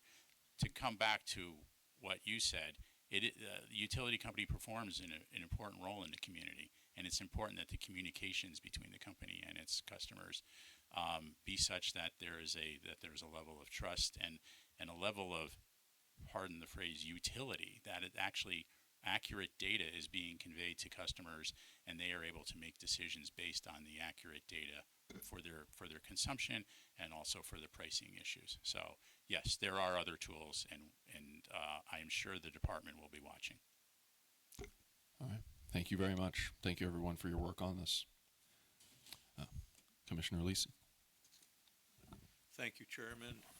John, your usual good work along with all of the others that contributed. You mentioned them and all the people that work along with them as part of this accomplishment as well. This was no easy undertaking, as we all know. I think it benefits and will benefit immensely the ratepayers and customers, but this will also benefit the company itself by stabilizing it under the framework of this settlement. And I was making copious notes here about all of the things that are in your report. Let me get to the end, and I see, of course, that you have this handy chart for us, so I could have saved myself some trouble there. Just quick question with regard to number 5. Was that negotiated? Was that offered without request, or how did that come about? So 5, by my count, is the Consumer Benefit Fund, and it is something that was keenly negotiated. We wanted to ensure that there was money from the company for the benefit of ratepayers that the commission could use as it deemed appropriate. So that wasn't just something that the company put out there on their own? That is correct. We had to go get it. Either way, a good result. Thank you. Thank you. Supporting this. Good work. Thank you. Commissioner Valesky. Thank you, Mr. Chairman. I want to just follow up on Commissioner Alisi's question. And to do that, I don't know if we mechanically can do that. Can we bring the slides back up and go to slide 5 if that's possible? Because my brief comments focus on the chart, which is slide 5. Maybe we're not able to bring that back up. But if we can do that, because I think it helps underscore the point that I'm trying to make. $62 million, potential $64.59 million. There we go. Thank you very much. Is a big, big deal. It's a big, big deal. We're a commission that deals in large numbers every month, every time we're here. Large dollar numbers, large megawatt numbers, large thermal unit numbers, lots of big numbers. This is a significant, significant settlement that has been reached, and I can't overstate that enough. And John, under your leadership, Eric, Jeff, and David Rossi, who I wish could be here. I know he wasn't able to, but just a phenomenal, phenomenal job, and as positive and impactful and beneficial an outcome as I could possibly imagine. And I will reemphasize what you said, John, that number that's on the screen right there, shareholder dollars with no ability for the company to seek any ratepayer dollars to cover that number that's in that settlement. I think that is incredibly important. And I would just say that, there's a lot of skepticism in society today about government. I think we all know that. Many of us have many years in public service. Myself, over 25 years. I know Commissioner, former Senator Alisi, probably more than that. Commissioner Majori spent his entire career in public service. Commissioner Sheehan, before she came here, had a number of years as well in public service. This is what public service is all about. It really is. This is about government acting on behalf of the people. And this is proof positive that government, in fact, can work. And it's because of all of you who have believed in this mission, who have believed in and certainly sympathized and empathized, but followed the statute in how to approach a situation as what developed in regard to the customer billing situation. So you followed the statute. You crossed all your T's and dotted all your I's, and the bottom line is, and for those who are watching here in this room and at home, a sign being held about the Public Service Commission serving the public and holding the company accountable, that's exactly what we're doing today. We are holding the company accountable. So thank you again for the outstanding work. Thank you very much. Thank you. Commissioner Majori? Thank you. John, first of all, thank you for the presentation, and thank to everybody who worked on this. You've approached this in a systemic method that has been very thorough, and has produced this result today, which is very impressive and commendable. I do have a few questions. The first is I just want to be clear. The cost of the $62 to $64 million cost of this settlement will be realized by shareholders and not ratepayers. Is that correct? That is correct. Shareholder dollars, not ratepayer dollars. Okay. And how can we guarantee that those costs are not passed on to ratepayers through some sort of backdoor? Sure, Commissioner. Jeff Hogan, I'll try and answer that for you. I think it's best to talk about kind of item by item on that slide 5. For the prudence costs, where the company has spent over $35 million to rectify the system, those costs were what we call expensed. They are not being added into the cost of the project. They will not be in rate base. So when we set rates for the company in the future, those costs will not be there. We anticipate a rate case soon for Central Hudson. We've made sure that those costs are not going to be there. The negative revenue adjustments are also a credit for customers that they will receive due to the failures of Central Hudson in certain ways, so that we'll make sure that that money comes from shareholders, not from customers.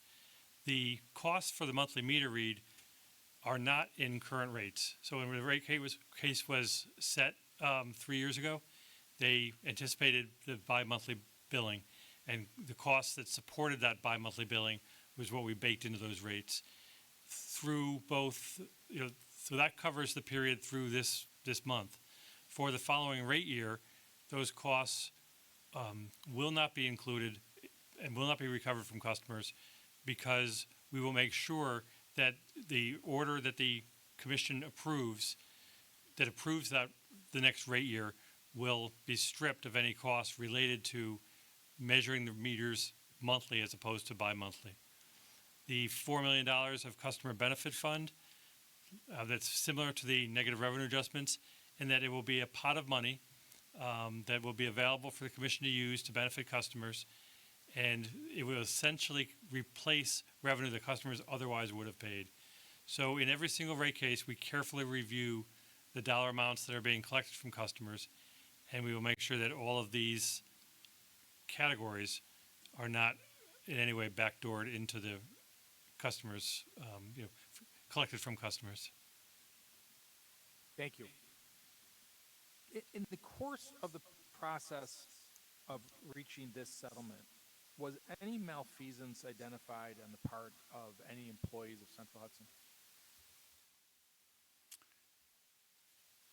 So, I believe the short answer to your question is no. The December 2022 OIE report details at some length missteps, but that I would characterize in the prudence arena as opposed to a criminal, self-dealing corruption arena. That looked to us like it was, and this is what we alleged, and I hasten also to note that in coming to this agreement, the company doesn't necessarily agree with the allegations. I should get that out there, just, in the context of this question. They did not admit that it undertook imprudent action, and certainly it did not admit that there was any malfeasance. So that would be my short answer to it. I'm going to draw a line right there and conclude the answer to that question. I will also note, separate and apart from your question, however, Commissioner, that there were personnel changes. So That's my next question. I'm sorry, before we continue, can you please make sure that your microphone is on? I'm getting concerns that your volume is a little low. Commissioner Majori? Was that directed to me? Yes, Commissioner Majori, if you could double Okay. check. Is my mic on? That's better, thank you. Okay, I think I was just too far from it. I'm sorry. Okay, so that actually leads into my next question. You had mentioned during the main part of the presentation that part of the resolution are, I think I have this right, strategic personnel replacements and enhancements. So strategic personnel replacements. Was anybody fired as a result of this Yeah, debacle? maybe I mumbled and I apologize. I think I meant strategic personnel improvements. It was not replacements. Okay, And I'm this sorry if I misheard that. goes to the independent monitor's recommendations regarding software management, software tracking, software traceability, and having a center of excellence managing the software within the company. Yeah, I apologize if I misspoke or if I was mumbling before. I might have heard wrong, so thank you for the clarification. I've got one last question and then one comment. So could the penalty here have a negative impact on the utilities bond rating? Commissioner, the short answer to that is it's potential. There could be a slight negative impact. The bond ratings are done in notches, and it's kind of a lumpy process.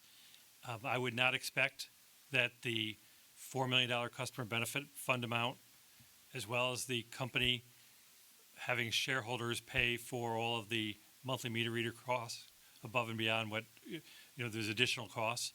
But I do not believe that those things alone would lead to a downgrade for the company.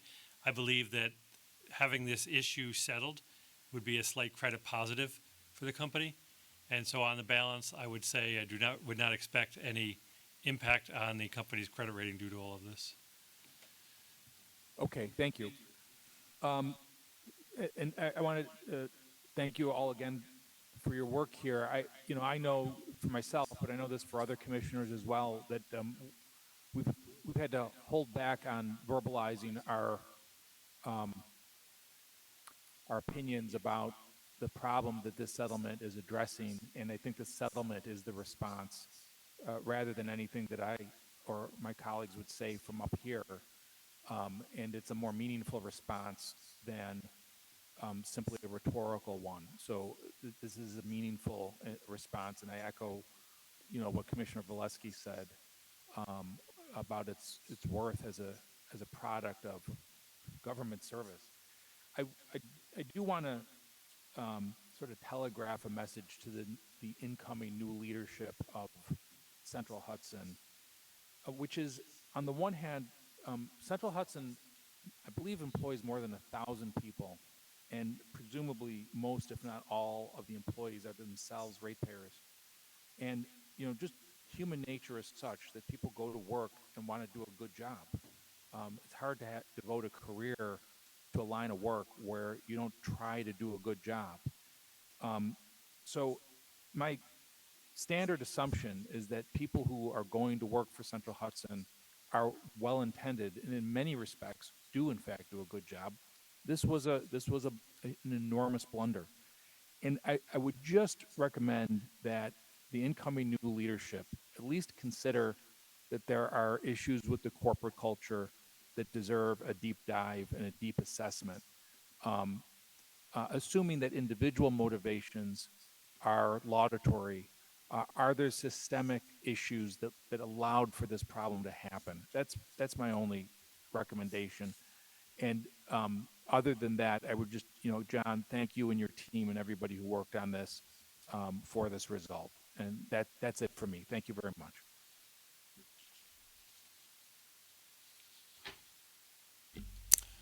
Thank you. Commissioner Bright? Thank you, Chair Christian. I would just echo all the other commissioners, especially in thanking the team and staff for all the hard work. This settlement agreement is an appropriate result for holding utilities accountable for the service they are providing and protecting ratepayers now, and then insulating them from poor performance in the future, which, I'll just point to this customer benefit fund as something that's paid by shareholders that helps to ensure if something does happen, we have something to fall back on. And I did one quick question on the I think it's slide 3, but March 2024, the Independent Monitor had said they resolved the critical billing issues and reached a stable state, but then there are foundational issues that need to be addressed strategically, and I just want to get some more information about those strategic recommendations that the Independent Monitor had suggested, and I have a feeling it's software, which we'll talk about, which I know you've talked a little bit about already, but just to add a little more info on that. Yes, Commissioner, you're reading my mind. There are sections and chapters in the Independent Monitor report addressing software issues, and this was part of, I think, the dialogue that Commissioner Majori and I were having, where I hope I was clear that while the Independent Monitor determined that the current system is stable and that problems have been remedied, there is potentially on the future horizon, so this is a potential issue, a need to further organize software deployment, software checking, software improvement. And I just want to make sure I have this correct. The Independent Monitor recommended standardization and cross-checking of software lifecycle development and implementation, cross-team communication, and refinement and standardization of metrics and reporting dashboards. As part of that, the Independent Monitor recommended a creation of a testing center of excellence to support effective standardization and enforcement of platform testing standards and practices. So bringing uniformity, bringing control, checks and balances. It's not someone goes out and doing an ad hoc tweak to one bill and not applying the lessons learned across the board. I think it's as the Independent Monitor indicated, it's an issue for Central Hudson. It may not be only Central Hudson, but that's what today's session is about. And the settlement agreement, certainly the Independent Monitor identified software, computers. It's the world we live in, and there's a lot of detail in the code, and there needs to be a custodian, if you will, a monitor, someone who's actually ensuring that it's being deployed in a coherent, standard way. Yeah. Makes a lot of sense. Thank you so much. And I really appreciate everybody's work, and on behalf of all New Yorkers to come to this settlement, which is great. Thank you so much. Thank you, Commissioner. Thank you. Commissioner Sheehan? Thank you, Chair.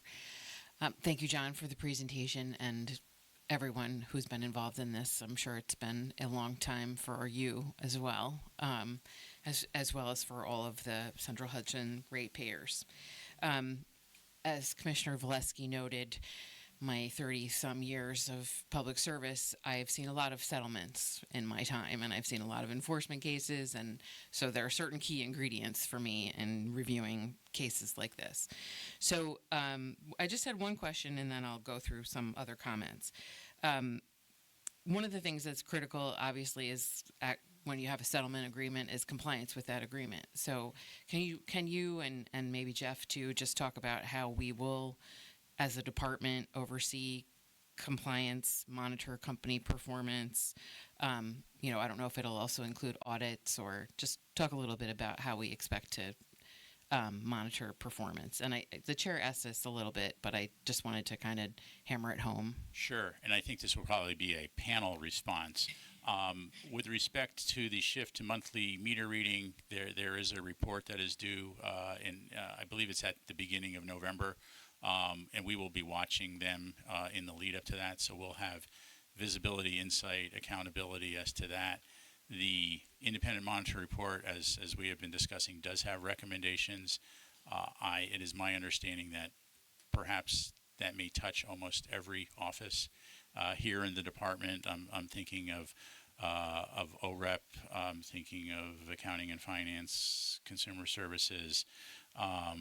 And obviously, reliability is system reliability, and how this IT system works is key to the utilities' participation in our New York system. So I see it as sort of going across all the offices, but I think Jeff and Eric probably have some additional granular ideas. So I'd say two things. The first thing is we keep a close eye on all utility performance metrics monthly, and we'll continue to do that. We actually have some fantastic staff in OCS. One in particular is an IT wizard. His name is Nate Perrin, and he has developed a way to monitor the utilities on almost a real-time basis, depending on their filings. So we have a very close eye on the utility filings and performance, and we'll continue to do that. Specifically in customer complaints, I think if something goes wrong or is amiss, I think that's where it'll manifest itself, and we keep a close eye on that. And I think the second thing is, and this is in the monitor's report, is they recommend that the utility develop a scorecard or dashboard that kind of measures and monitors the metrics that they've agreed to implement here. So the utility will be doing that, and staff will be closely monitoring those scorecards to see if there's anything amiss. And the one final point I'd like to make on that topic of making sure there's compliance with the everything that was discussed today. The management audit, as was mentioned, that report had a recommendation for going to monthly meter reads. The next step in that process is actually an implementation plan the company's filed, and that they now have to follow. So the company will be working through their implementation plan steps, and some of the deliverables include quarterly reporting to prove that they are making efforts and making strides as expected on these topics. So staff will get these quarterly reports and will review. If there are any issues, they can raise them up, and if significant enough, they can raise them to the commission. And then it's a lot longer term basis, but we can also revisit this, and a future management audit can have this as a specific topic where we can test to make sure that not only are things going well in terms of number of bills that they're having issues with, et cetera, but that there has also been that internal change that Commissioner Majori was mentioning in terms of making sure that there's a real focus on addressing these issues and preventing them from happening. Great. Thank you, Eric, and thank you, Jeff. So for me, in looking at the settlement, to me, it has some of the most important things that a settlement agreement should have. One, it holds the company accountable. As has been discussed by all of my colleagues, this agreement is valued at between $62 and $64 million, which is a cost the company's shareholders will bear. That is holding the company accountable. Two, it provides ratepayers with important protections, the monthly meter readings being chief among the benefits that will provide stability, predictability for ratepayers. It also includes the $4 million customer benefit fund, and if the company fails to meet the monthly meter reading, it will provide an important additional charge of $500,000 a month for up to $2 million. Third, it includes the independent monitor's recommendations to address foundational issues, which to me is really critical to help ensure that this doesn't happen again. That's the whole point. And obviously, it keeps in mind that individual customer billing complaints still have to be addressed by the company. And then lastly, as we already just discussed, there is monitoring of compliance. So to me, it's the full package, and it's a very solid settlement. So thank you all for everyone who's worked on this. Thank you. Thank you. And before we go to a vote on the item, I just want to acknowledge the concerned citizens in the room with the pink sign, talking about overbilling. That is still happening. And there was also a sibling sign, which has since disappeared. But ultimately, I want to make a few points clear and amplify what's been said throughout. This settlement addresses the issue that created the billing problems. What we have identified through this process for the last 2+ years is we've moved forward in a way where we are now confident, or we're getting information from the independent monitor, I should say, that the billing system is now producing accurate bills. That said, we recognize that there are still complaints. Individual customers' complaints that have been filed with the agency are still being reviewed. We anticipate getting more. This settlement does not absolve the company from addressing those individual complaints. So just wanted to make that clear to the individual in the room holding the sign, so there's no confusion. Now that said, we'll go to a vote. My vote is in favor of the recommendation to adopt the terms of the settlement agreement as discussed. Commissioner Alisi, how do you vote? In response to the report that has been given to us, I vote yes. Thank you. Commissioner Valesky? Yes. Commissioner Majori? Yes. Commissioner Bright? Yes. And Commissioner Sheehan? Yes. Thank you. The item is approved and the recommendations are adopted. Thank you, everyone. Great work. Thank you. Now, going to take the opportunity to suggest we take a short break. It is now, by my time, 12:20. Let's reconvene at 12:30. Thank you, everyone. We'll be right back.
Good afternoon, everyone. Welcome back.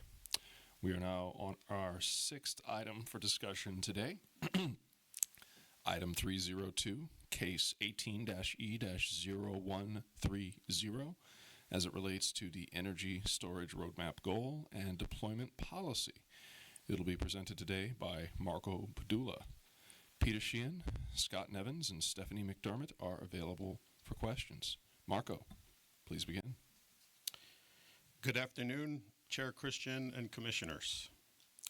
Item 302 is a draft order in case 18E-0130 in the matter of Energy Storage Deployment Program, establishing an updated energy storage goal and deployment policy.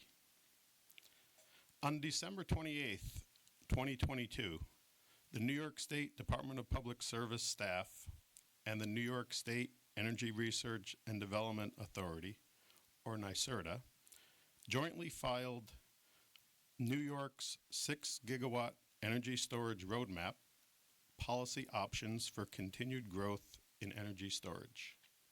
I'll refer to that as the roadmap. On March 15, 2024, the roadmap was updated and issued for public comment, reflecting revised program cost estimates. The roadmap does several things. It presents the history on New York's initial energy storage roadmap and includes an analysis of the current market for energy storage, including the progress to date on the policies, programs, and actions since the Commission's adoption of the existing 3 gigawatt target.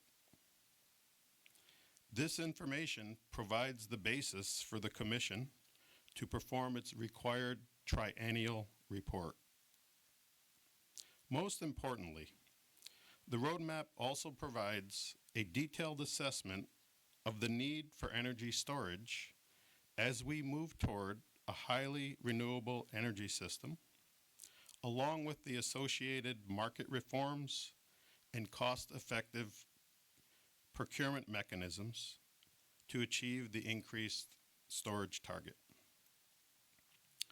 The assessment revealed several things. First, it identified the need for approximately 12 gigawatts of energy storage by 2040, which could be achieved with a 6 gigawatt target by 2030 to build the needed pace for such deployment. The assessment also identified the need for a mix of short duration, such as 2, 4, and 8 hour, and long duration, greater than 8 hour, storage. It also estimated just under $2 billion in net societal benefits of New York pursuing an energy storage program. The draft order before you includes the Commission's triennial review of New York's energy storage program to date, and it adopts many of the recommendations in the roadmap, as I will describe. Starting with the triennial review, the draft order concludes that just under 1 gigawatt of storage is currently installed or under contract in New York State, and that storage will play a major role in the transition to a highly reliable, 100% renewable electric grid. It also finds that there are still several deployment barriers, including rising costs and revenue certainty, and therefore more work is to be done. With that backdrop, the draft order includes the following key decisions. It adopts a new energy storage target of 6 gigawatts by 2030. It tasks NYSERDA to procure an additional 4.7 gigawatts of energy storage to be deployed by 2030, further defined as 3 gigawatts of bulk connected storage, 1.5 gigawatts of retail or community distributed storage, and 200 megawatts of residential behind the meter projects. The draft order also defines disadvantaged community requirements and considerations with a focus on the potential for energy storage to replace peaker plants in New York City. The draft order also continues the program for utility procurements of storage using the dispatch rights contracts with the current minimum target of 350 megawatts statewide. The draft order requires utilities to study the potential for utility-owned storage for non-market transmission and distribution use cases and to file a report with proposals. The draft order also assumes that the New York Power Authority, or NYPA, and the Long Island Power Authority, or LIPA, customers are included in the cost allocation and program participation. Lastly, the draft order determines the cost recovery for the retail and residential program to be through delivery rates, and the cost recovery for the bulk program to be through supply charges. The draft order adopts specific procurement details by sector, which I will now summarize. For the bulk energy sector, bulk energy storage sector, that's projects greater than 5 megawatts in size. The draft order adopts a goal of procuring 3 gigawatts using the Index Storage Credit, or ISC, that was described in the roadmap, which strikes a balance between giving developers revenue certainty and not having customers overpay if market revenues are high. Under this mechanism, NYSERDA will hold competitive procurements and developers will bid in a strike price, which represents the required revenue for the project over the contract term, which is either 15 or 25 years for short and long duration storage, respectively. The indexed storage credit is the difference between the strike price and the sum of the energy market arbitrage revenues and the capacity market revenues expected to be received by the battery project each month. NYSERDA shall hold a minimum of 3 competitive solicitations issued at least annually for bulk energy storage, with more allowed if the 3 gigawatts is not achieved. The bulk procurements will also require that at least 35% of the total projects be located in the ISO zones G through K and 30% in New York City to maximize disadvantaged community benefits. The draft order also adopts a 20% target for long duration, that's the greater than 8-hour, energy storage in each bulk solicitation, or 600 megawatts out of the 3 gigawatt total. For the retail energy storage sector, those are the projects less than 5 megawatts, and the residential storage sector, the draft order adopts a target of 1.5 gigawatts of retail storage and 200 megawatts of residential storage. NYSERDA shall use an upfront incentive approach with a region-specific standard offer megawatt-hour block structure, similar to the current approach of the storage incentives that are on the street today. The draft order also allows NYSERDA the flexibility to modify incentives as storage costs decline and the market for energy storage systems becomes self-sustaining. Under the retail and residential program, there's also the requirement for at least 35% of the projects to be located in disadvantaged community census tracts to satisfy the Climate Leadership and Community Protection Act. The draft order also presents the expected cost and bill impacts of the procurement programs. For the retail and residential program, the draft order approves a total of $814.6 million for incentives and NYSERDA administration, implementation, evaluation, and the New York State cost recovery expenses. These costs shall be allocated to electric utilities and LIPA on a statewide megawatt-hour load ratio share basis and collected from ratepayers, including NYPA customers, via delivery rates over the period of 2024 through 2032. NYSERDA is also directed to utilize the bill-as-you-go methodology to invoice and receive funding for those two programs from utilities and LIPA. The monthly typical bill impact using program costs in 2030 of $211 million is approximately $1 per month for residential customers, or 0.6% to 1.1% depending upon the utility, and approximately $22 a month for commercial customers, or 0.6% to 1.5% depending upon the utility. For the bulk program, the draft order describes the range of expected costs under a high and low future forecast of energy and capacity prices over the period of 2028 through 2044.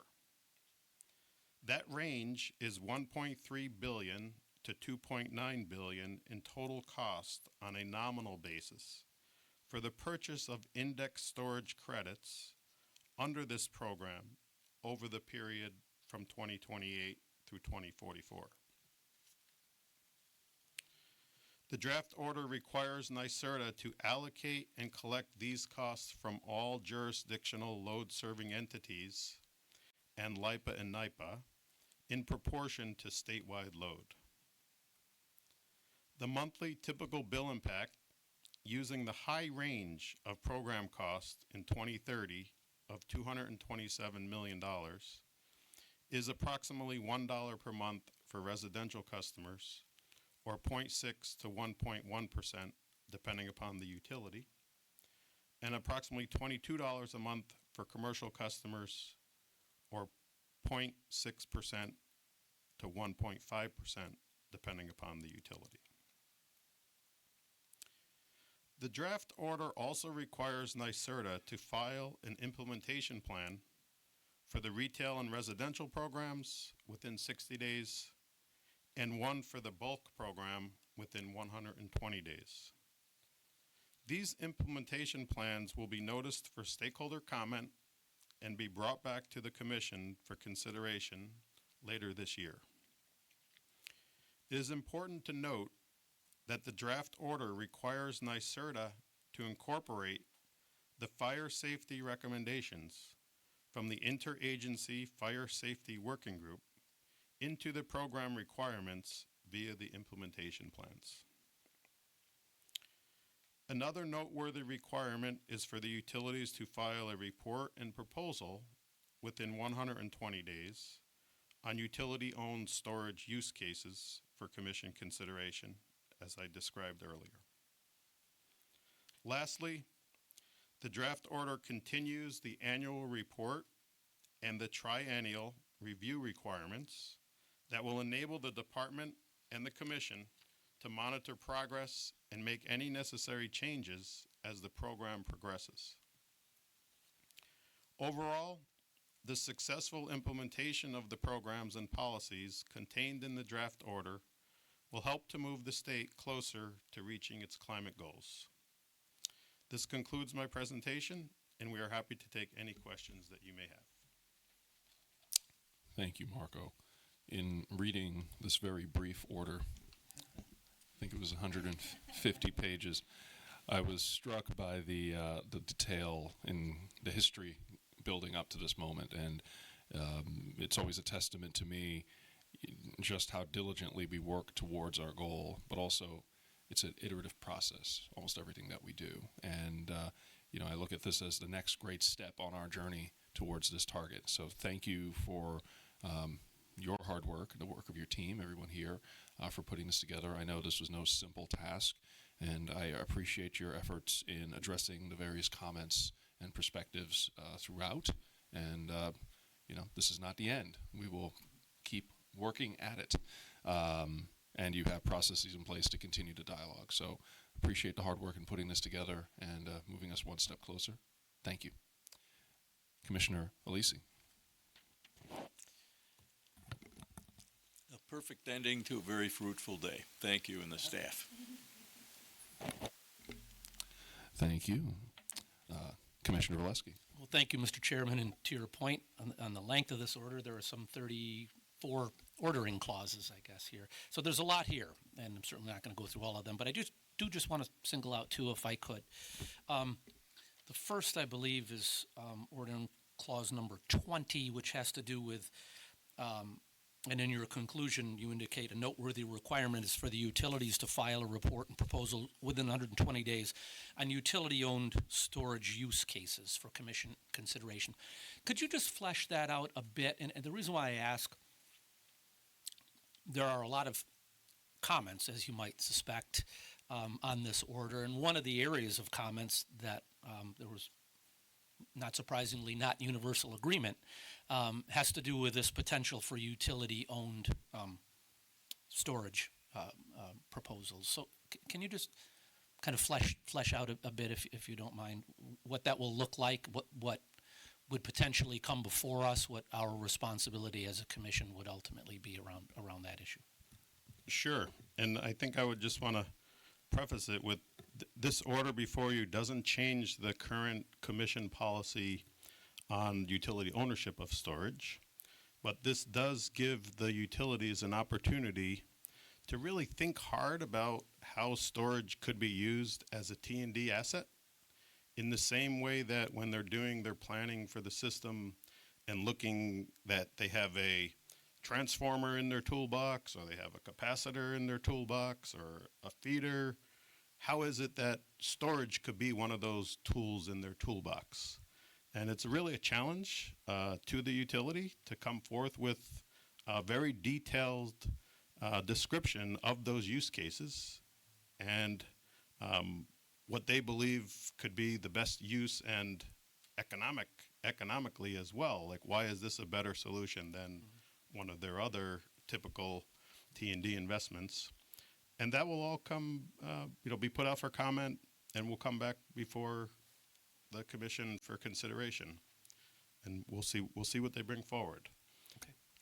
And so in ordering clause number 21, which is specific to Con Ed, filing within 60 days of this order detailing the Rider Q program, is that, I'm not familiar with what the Rider Q program is. Can you? Rider Q was a variation in the existing standby rate that offered a much more granular definition of peak and off-peak periods. It has since the rate has expired, but the commission noticed in your standby rate order that was earlier this year, I believe, that there is still a need for an offering of a much granular basis for the standby rate mechanism.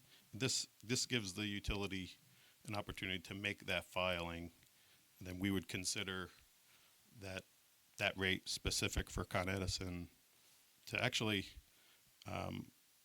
make it consistent with the fact that we do have more granular time periods for the standby rate in the other utilities. Okay, thank you. And finally, it would be Order 22, the issue of the fire safety. So I had raised this, I think some other commissioners as well, as we were moving through the GEIS process around this roadmap. As we know, there were 3, I believe, fires around the state. As a result, the governor convened a task force, a fire safety working group, of which I believe this department is a member of. I note on page 81 of the order, so we know that in February, NYSERDA released the draft fire code recommendations report. It says, after receiving comments, updated recommendations will be issued in June. They have not been issued yet, is that correct? but this order will incorporate them upon their issuance? Is that how that issue will work? My understanding, can you hear me okay? Yes. My understanding is that the updated recommendations have not yet been issued, but upon their issuance, NYSERDA would incorporate them. Okay. And then in that NYSERDA document, they would come back as part of the regular process to us. Yes. Okay. I think that's critically important, and I'm pleased to see that the order includes that requirement. Thank you very much, and thank you all for your hard work. Thank you. Commissioner Majori. Thank you. I, of course, agree with the purpose of this program. Approval of this order represents a major step for New York in its efforts to achieve our clean energy goals. The measures we pass designed to address the climate crisis are the most important work that we do as a commission. Since I've been on the commission, and I believe for years before, we have approved every climate measure presented before us. As if to underscore the urgency, we are voting on this measure today in Albany, where temperatures have reached nearly 100 degrees for the past 3 days. In terms of this specific program, by facilitating the development of a still evolving technology that the market alone would not support to the same extent, this program has the potential to lead to advances that are replicable elsewhere. While New York alone cannot mitigate the climate crisis, advancing the energy storage sector through this program once again positions New York as a leader for others to follow. That said, I am skeptical about how we're funding this program. I have two broad and related concerns.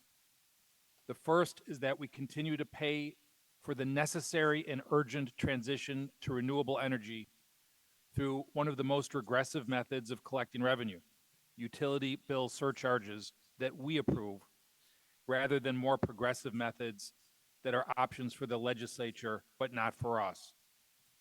Secondly, in addition to universal benefits associated with New York meeting its emission goals, this proposal identifies particularized benefits to certain geographic parts of the state, but we rely on the load share ratio method to determine who pays what, setting up the perverse dynamic by which our obligation to direct at least 35% of spending to disadvantaged communities is satisfied by doing so in some disadvantaged communities at the expense of others.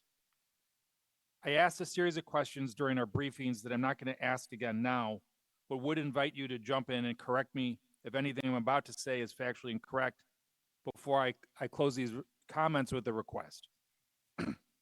Before I get to the request, I'm going to further explain my concerns. The draft order recommends that, quote, 35% of program funding be used in areas which benefit disadvantaged communities the most and target peaker plant replacement, end quote. So what we are doing is equating 35% of program funding with the, quote, 35% of the overall benefits of spending, end quote, terminology used in the CLCPA. To be clear, we are equating funding with the benefits derived from those funds. In past orders, such as the order approving the Tier 4 transmission line projects, we considered the value of net societal benefits, including the value of cleaner air for part of the state, in a cost-benefit analysis of the projects. That is different than what we're doing here, and I recognize that the cost-benefit analysis was conducted for a different purpose. But my point is that the assignment of value to benefits of spending, rather than just evaluating the amount of spending, can be done and has been done. The reason we're looking at how much spending takes place where is to ensure compliance with the laudable requirement that 35% of funding be spent in disadvantaged communities. However, this goal can and will be achieved even though the vast majority of spending, or at least the majority of spending, will take place in some disadvantaged communities and not others. We decided to use the load share ratio design for cost recovery based on the idea that the benefits from the energy storage roadmap are universal in that it will help New York achieve its CLCPA targets. But for the purpose of determining what percentage of benefits are enjoyed by disadvantaged communities, we are using spending levels which will not be even across the state as a stand-in for benefits. I agree that the benefits from the energy roadmap, insofar as they help New York meet its statewide energy and climate goals, are universal. However, I think this program also produces measurable, particularized benefits that some parts of the state will benefit from at the expense of others.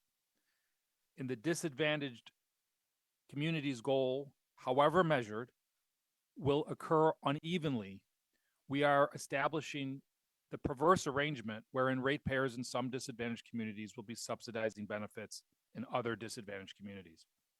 Circling back to a point I raised earlier, in that our measure is basically spending, we are not even really measuring the benefits to the people living in those disadvantaged communities.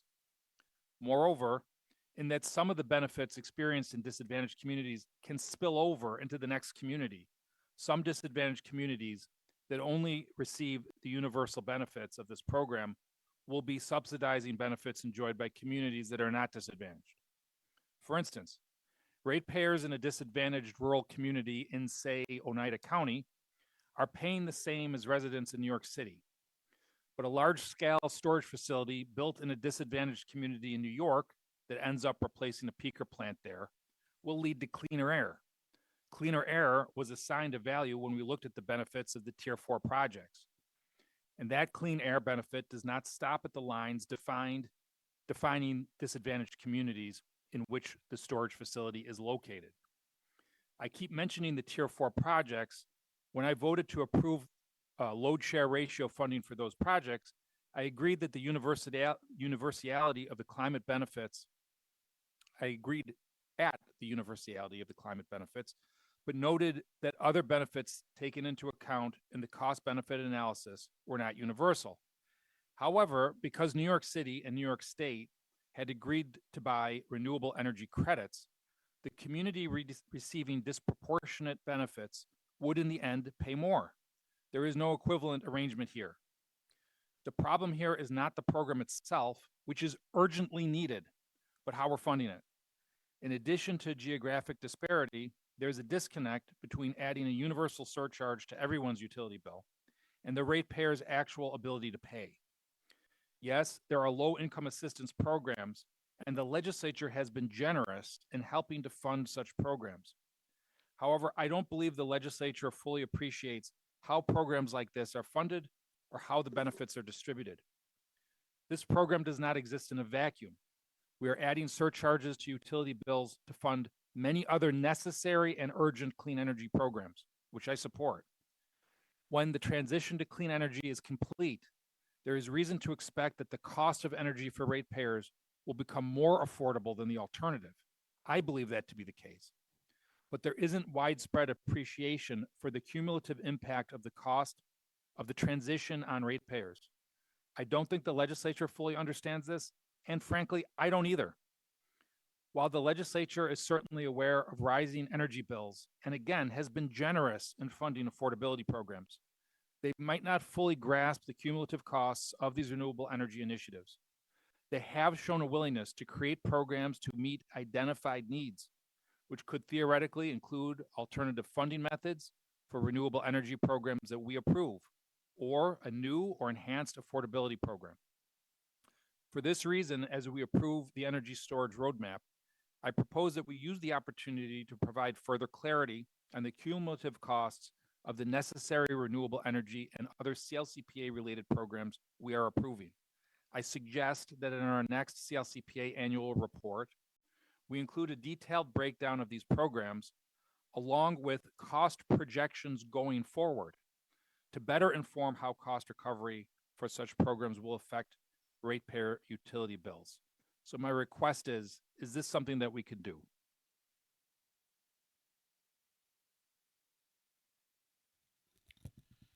That is definitely something that we will look into providing, Commissioner. Thank you, Marco.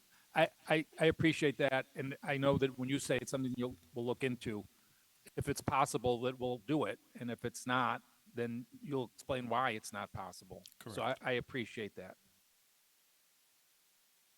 Thank you. Thank you. Commissioner Bride. Thank you all for this order and for all your hard work. I see this as really incentivizing the outcomes that we want to see and creating flexible market structures to unlock the investments that we need, and namely on infrastructure that ensures reliability, flexibility without fossil fuel combustion. So I also want to highlight how this could be key infrastructure for revitalizing brownfields and removing exceedingly dirty peaker plants that are both expensive to run and have a cumulative impact on the disadvantaged communities that peakers are generally cited in. I did have one question.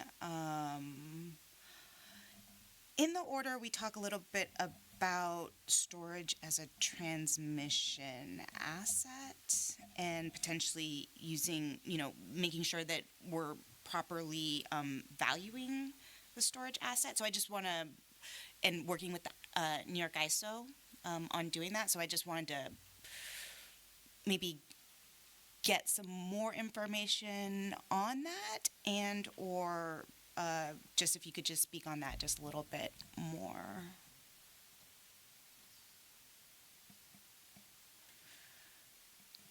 So currently the ISO is evaluating that project in their stakeholder process. The work is still ongoing in that the ICAP working group to see if that can be an asset in the future.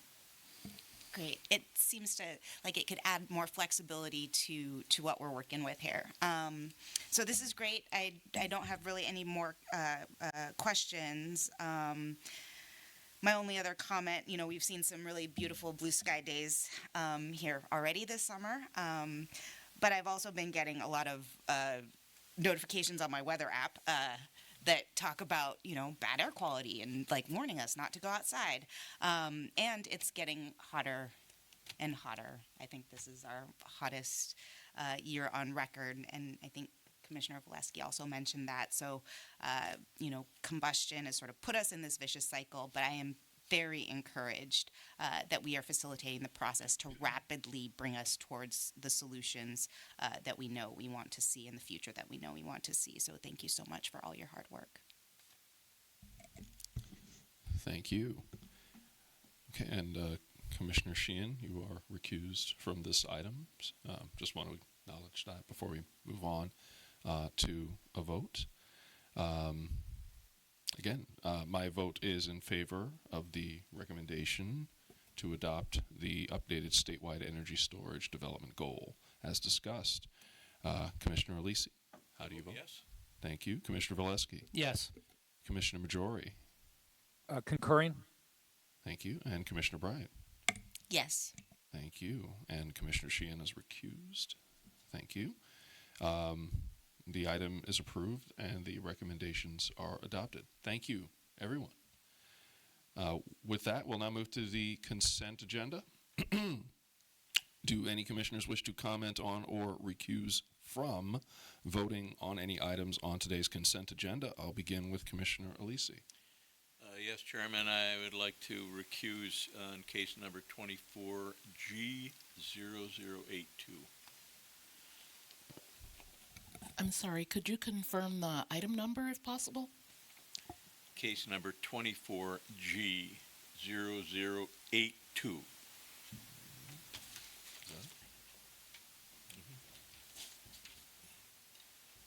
That's 161. Thank you. Yeah, sorry about that. No worries. Okay, thank you. Commissioner Valesky. No comments or recusals on any items. Thank you.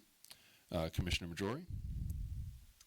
Yes, I'm going to not recuse from any. I am going to comment on three. Item 263, the broadband study.